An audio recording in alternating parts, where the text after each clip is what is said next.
Bonjour à tous et bienvenue dans cette formation consacrée à Blender dans sa version 2.66, donc sa dernière version en date. Dans cette formation, je vais vous montrer comment travailler avec Blender dans des conditions similaires à celles de ZBrush. Alors bien entendu, on ne va pas travailler avec des Z-sphères, mais on va travailler avec un mesh et surtout le modifieur qui a été récemment ajouté, qui est le modifieur Skin. Alors, qu'est-ce que ce modifieur Skin va nous permettre de faire? Eh bien, ce modifier skin va nous permettre de réaliser des esquisses rapides de silhouettes de personnages ou de monstres grâce à de l'ajout de matière, mais vous allez voir de façon très rapide. Avant de commencer, on va actionner le Screencast Keys qui va nous permettre donc de suivre intégralement les commandes que je vais réaliser, mais que je vais aussi énumérer pour un meilleur suivi. Voilà, donc là vous avez toutes les commandes qui s'affichent en bas à gauche. Donc on va utiliser la touche X pour supprimer notre cube et on va faire un Shift A pour ajouter une surface plane qui va être notre mèche de départ à la constitution de notre personnage. On va activer ici le magnétisme pour pouvoir décaler en mode édition notre objet d'une unité Blender. Donc une unité Blender, c'est ici constitué par un carreau. Et le magnétisme va nous permettre de modifier notre objet, regardez, de façon précise. Donc on va passer en mode édition avec la touche tabulation et on va la décaler d'une unité. On va désactiver le magnétisme, on va sélectionner ici nos deux points, et avec la touche X, on va venir supprimer le Edge. Alors le Edge, c'est une ligne qui est constituée de deux sommets, que l'on appelle des vertex. On va maintenant quitter le mode édition avec la touche tabulation. On va se rendre ici dans l'Object Modifiers, et on va lui rajouter donc le fameux Skin. Et automatiquement, de la matière vient s'ajouter sur notre profil que nous avons réalisé grâce à notre surface plane. On va lui ajouter un autre modifieur qui s'appelle Mirror afin de travailler en symétrie. On va le monter d'un niveau pour avoir une meilleure topologie au niveau de notre mesh. Et on va surtout activer le clipping pour souder les deux parties l'une avec l'autre. Sinon vous allez avoir de mauvaises surprises lorsque vous allez étendre la matière. On va appuyer sur la touche Z et touche tabulation. Vous pouvez constater ici un cercle pointillé rose qui va tout simplement nous marquer le début, le point d'entrée de la création de notre constitution de matière. Cependant, si je souhaite constituer un bipède, j'aimerais que mon centre se trouve ici sur la colonne vertébrale, la future colonne vertébrale de mon personnage. Pour ce faire, je vais sélectionner mes deux points et grâce à la touche W, je vais venir subdiviser cet ensemble. Je sélectionne mon point en question, donc avec le clic droit de ma souris, et je fais Mark Root. Et automatiquement, mon point d'ancrage, mon point de départ va se constituer ici, un mi-chemin entre les deux parties de mon personnage.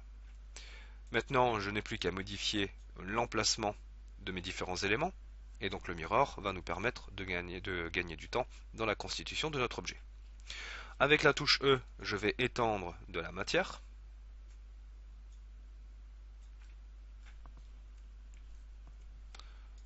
Voilà, donc là avec la touche G, je vais modifier l'emplacement de la matière, vous voyez. On va faire un petit bout de bras. Voilà, on va constituer le torse. Voilà. On va venir ici par exemple abaisser donc toute cette partie là de notre personnage. Celui-ci, on va le monter. Hop. Vous voyez, pour redresser un peu sa stature. Ah, donc là, je n'ai pas bien sélectionné mes points. Donc voilà, c'est ici. Donc toujours avoir un meilleur contrôle parce que là, du coup, dans cette vue-ci, j'ai constitué un monstre avec deux têtes. Ça peut être un style aussi, hein. Voilà. On va faire un extrude avec la touche E et avec la touche G, je peux modifier l'emplacement. Voilà. Donc là, j'ai l'esquisse qui a été créée. Bon, cependant, il y a encore du travail à faire. Vous voyez, c'est vraiment du très très rapide. Donc là, ce que je vais faire, c'est que je vais abaisser ici. Voilà les éléments.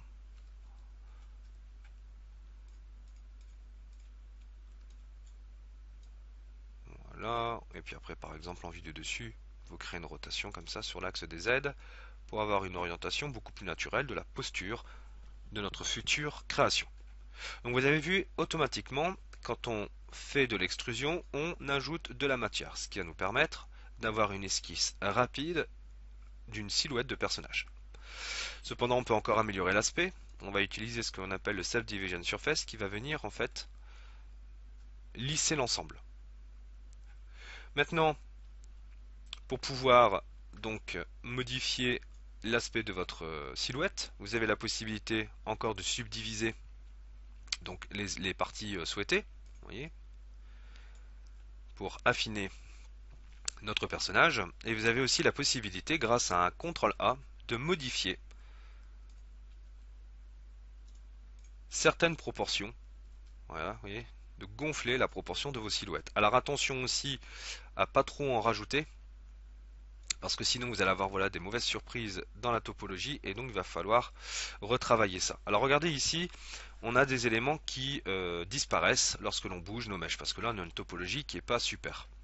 Eh bien vous avez la possibilité de faire mark loose pour certains éléments, et donc il va reconstituer de la matière. Cependant ça ne fonctionne pas tout le temps. Vous voyez là, il faut choisir vraiment le point, choisir le point d'ancrage pour lequel il nous manque de la matière, et on fait mark loose. Si je fais clear loose, vous voyez, de nouveau, il va venir supprimer